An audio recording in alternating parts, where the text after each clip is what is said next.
Bonjour à tous, c'est Pauline Rouillet et vous êtes bien sur la chaîne de l'Effet Domino. Et pour cette deuxième vidéo d'une série de 3 consacrée à la nouvelle exposition de la Fondation Good Planet, j'ai interrogé Anne-Sophie Bérard, commissaire de cette exposition.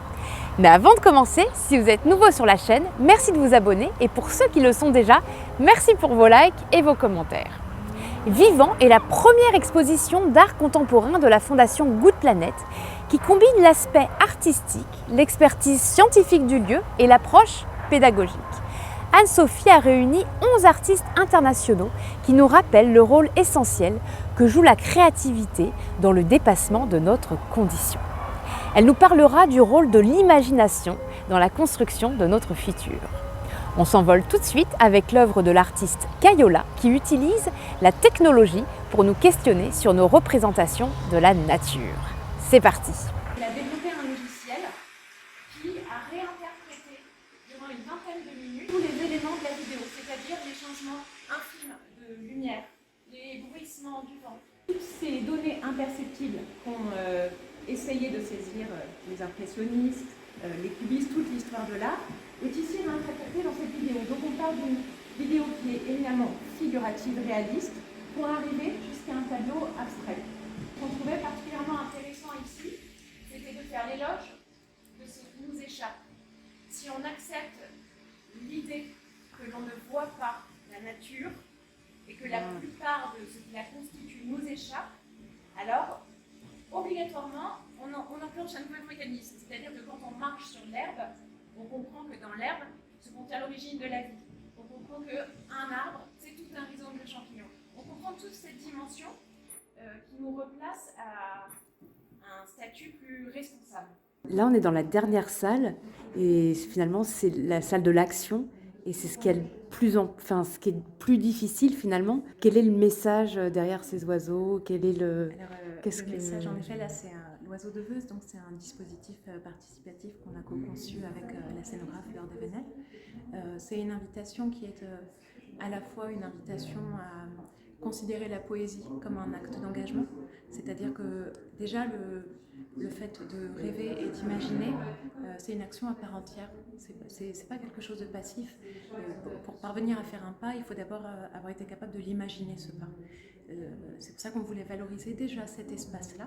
Et puis une fois qu'on a pris le temps d'écouter nos rêves et nos désirs, c'est de mesurer la capacité d'action qu'on a.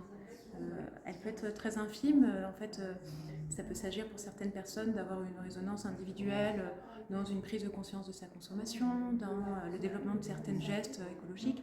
Et puis il y a d'autres personnes qui ont un rapport au monde qui est plus sociétal, qui peuvent s'investir dans des associations, qui peuvent prendre part à des ONG qui sont déjà organisées, qui peuvent faire de la propagande positive auprès de leur entourage.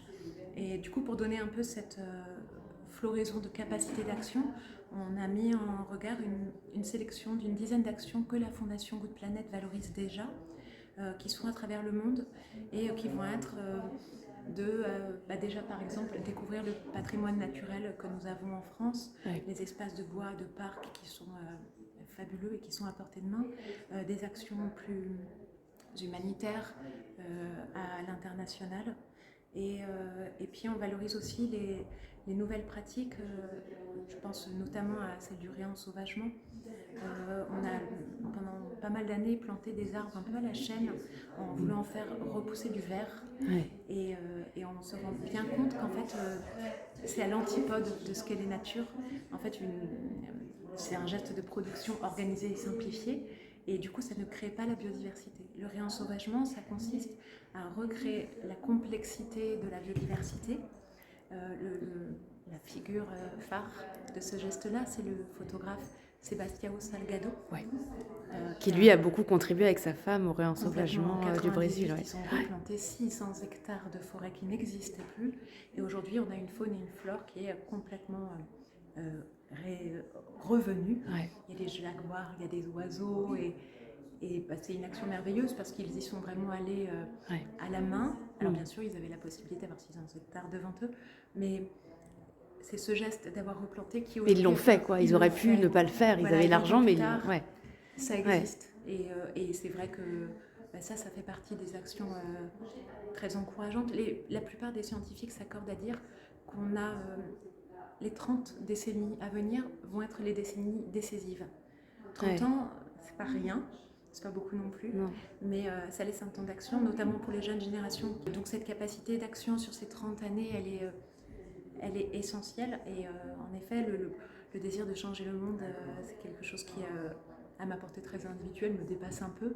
Mais en revanche, l'idée qu'on bâtisse des vies qui aient un sens, et avoir un sens, ça veut dire d'avoir grandi dans un monde qui est à l'image de celui qu'on veut, celui dont on a rêvé. Ça me semble la chose qu'on se doit de faire en fonction de nos capacités. Ouais, merci beaucoup. Merci, bravo, félicitations. Merci. Et simplement une dernière question, Anne-Sophie. Donc là, en fait, on va mettre des oiseaux. Il faut savoir faire un oiseau finalement en origami Oui, alors on a une instruction qui est donnée. Elle est très simple, en 10 étapes. On l'a testée sur nos propres enfants. Ils ont tous réussi entre 6 et 10 ans. Ah bon, voilà. On devrait y arriver alors. On devrait y arriver. Et on inscrit le petit vol à l'intérieur, de façon à ce que cet arbre, pour l'instant encore un peu dépeuplé, devienne un arbre peuplé de nos voeux. Et donc à la fin de l'exposition, il sera plein à craquer. De vivants. Enfin, exactement, on espère qu'il va déborder de vœux et puis que ces petits oiseaux soient à l'image de comment on pourrait transformer le monde pour le rendre plus juste pour les autres espèces animales. Tout à fait. Très bien. Merci beaucoup. Merci beaucoup. Bye. Bye. Merci Anne-Sophie Vérard de nous proposer un voyage dans l'imaginaire pour mieux chérir le vivant. Et maintenant, c'est à vous. Venez déposer votre oiseau de vœux. On se retrouve la semaine prochaine pour une nouvelle vidéo. Je serai en compagnie de l'un des artistes pour parler de bitume et d'énergie fossile. À la semaine prochaine.